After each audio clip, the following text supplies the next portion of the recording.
आज त के हो कि भगवान पाउतिर त लाइटै गएको रहेछ त खै किन होला। Hey guys welcome to my mini vlog. आज चाहिँ म बिहानै उठेर 2 गिलास पानी पिएँ। 2 गिलास पानी पिइसकेपछि सुतेको ओछ्यान मिलाइसकेपछि दौडिन जानलाई रेडी भएँ। कालो टोपी लगाएँ, जुत्ता लगाइसकेपछि ढोकाको कुन्टी खोलिसकेपछि बाहिर गएर पनि गेट खोलिसकेपछि रोडमा गइसकेपछि दौडिन स्टार्ट गरेँ। दौडिँदै सीता पाइला पुगेँ। सीता पाइलादेखि पनि दौडिँदै भगवान पाउ पुगेँ। आज त के हो कि भगवान पाउतिर माथि चढ्ने स्वयम्भू टपमा पुग्ने सिँढी छन्, त्यहाँतिर चाहिँ लाइट गएको रहेछ कि खै किन हो। यस्तै फ्ल्यास बालेर हिँड्दै पुलअप्स गर्ने ठाउँमा पुगेँ। त्यहाँ पुगेपछि पुलअप्स हानेँ। कहाँ गरेँ यार, पुलअप्स हानेँ।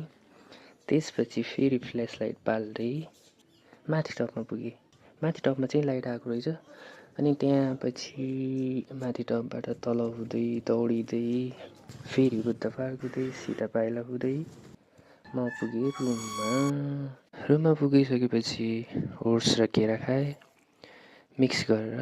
फेरि एकछिन रेस्ट गरेर कफी पिएँ। कफी पिइसकेपछि 20-25 मिनट जति रेस्ट गरेर वार्मअप गर्न स्टार्ट गरेँ।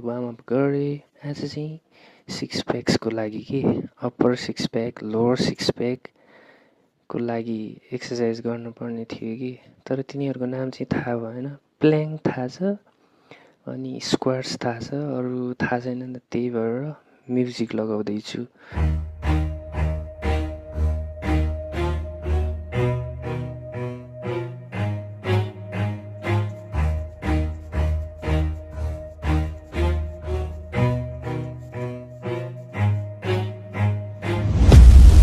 Watch out, cause I'm here now and I'm staying.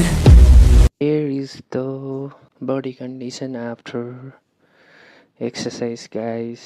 कस्तो छ त guys? Time to do it again tomorrow. See you next week. Bye. मिलेला?